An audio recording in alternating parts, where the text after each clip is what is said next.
Praise the lord. అందరికీ వందనాలు తెలియజేస్తున్నాను. ఈరోజు దేవుడు ఇచ్చినటువంటి వాగ్దానము హెబ్రీయులకు రాసిన పత్రిక 10వ అధ్యాయం 35వ వచనంలో వ్రాయబడినట్టుగా, మీ ధైర్యమును విడిచిపెట్టకుడి, దానికి ప్రతిఫలంగా గొప్ప బహుమానం పొందుదురు. నిజంగానే మీరు విశ్వాసాన్ని, ధైర్యాన్ని విడిచిపెట్టకండి, నిరుత్సాహపడిపోకండి. దేవుడి కార్యం చేస్తాడని మీరు ఆశ పెట్టుకొని ఆయన మాట మీద విశ్వాసం ఉంచి ఆయన వాక్యానుసారంగా వచ్చిన ఆ వాగ్దానాన్ని నమ్మి మీరు పట్టుకుంటున్నప్పుడు మధ్యలో వచ్చే చిన్న చిన్న అవరోధాల ఆటంకాలను బట్టి మీరు నిరుత్సాహపడకండి. మరి మీరు ఆ ధైర్యంగా ఉంటే ఒక గొప్ప బహుమానం పొందుకుంటారు అంటున్నాడు దేవుడు కదా. రూతు అలాగే ఏ ఆశ లేని చోట ఆమె ధైర్యంగా ఒక అడుగు ముందుకేసింది. తన అత్తను పట్టుకొని అంతవరకు ఆమె జీవితంలో నన్ను కోల్పోయింది. ఒక డబ్బు విషయంలో కానీ, భర్త విషయంలోని, కుటుంబ వ్యక్తులను అనేక మందిని ఆమె కోల్పోయినా సరే దేవుడు గొప్పవాడు అని ఎరిగి ఆయన కొరకు ఒక అడుగు ముందుకు వేసింది. ఆ అడుగు ముందుకు వేసిన తన ధైర్యాన్ని బట్టి, తన విశ్వాసాన్ని బట్టి దేవుడు ఒక గొప్ప బహుమానం ఇచ్చాడంట.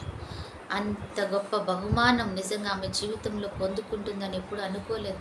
ఆమె ఊహించిన దానికంటే, అడిగిన దానికంటే గొప్ప బహుమానం పొందుకుంది.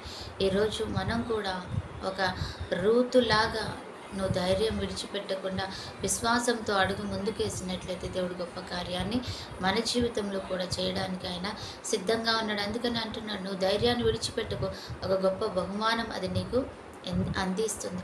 నువ్వు పెట్టిన విశ్వాసం, నువ్వు చూపినటువంటి ఆ కార్యము, నువ్వు పెట్టినటువంటి ఆ యొక్క విశ్వాస సహితమైనటువంటి ప్రార్థన జీవితం ఒక గొప్ప బహుమానాన్ని నీకు తీసుకొస్తుంది అని ధైర్యంగా దేవుడు మనతో ఈరోజు చెప్తున్నాడు. కాబట్టి మనము మన ధైర్యాన్ని విడిచిపెట్టకుండా ఆయన వైపు చూచి ఆ కృపను మనం పొందుకోవాలి. అట్టి కృప దేవుడు మనకి ఇచ్చునుగాక. ఆ ప్రార్థన. పరిశుద్ధుడైన దేవ, ప్రేమ కలిగిన తండ్రి, ఈరోజు మాకు ఇచ్చిన ధన్యతను బట్టి వందనాలు. ఎంతమంది బిడ్డలైతే ఈ రోజును మాటను బట్టి ప్రభ ధైర్యంగా ఉంటూ ప్రభ అయా వారి యొక్క బహుమానాన్ని వారు పొందుకుంటున్నారో వారందరిని బట్టి కూడా కృతజ్ఞతలు చెల్లిస్తున్నాం. మరి ప్రభ నీ పాద సన్నిధికి ఎంతమంది వచ్చి ప్రభ ఇదిగో తండ్రి ప్రభ వేసే ఆరోగ్యం కొరకు, ఆయుష్ కొరకు, కృపా కాపుదల కొరకు, తన ఐశ్వర్యం కొరకు, ఘనత కొరకు, సమాధాన సంతోషం కొరకు వారు నిన్ను అయా వెంబడిస్తున్నారు. వారందరి జీవితాలలో ప్రభా మీరు అద్భుతం చేసి కార్యం చేసినందుకు వందనాలు. వారికి ఇచ్చిన ఆ యొక్క కృపను బట్టి, సమాధానాన్ని బట్టి వందనాలు.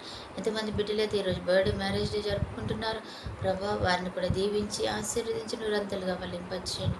మరి ఈరోజు అయా ప్రభా వింటున్న చూస్తున్న ప్రతి ఒక్క బిడ్డ కూడా తండ్రి దీవించబడిలాగా నన్ను కృప విప్పమని యేసు నామములో ప్రార్థిస్తున్నాం తండ్రి. ఆమేన్.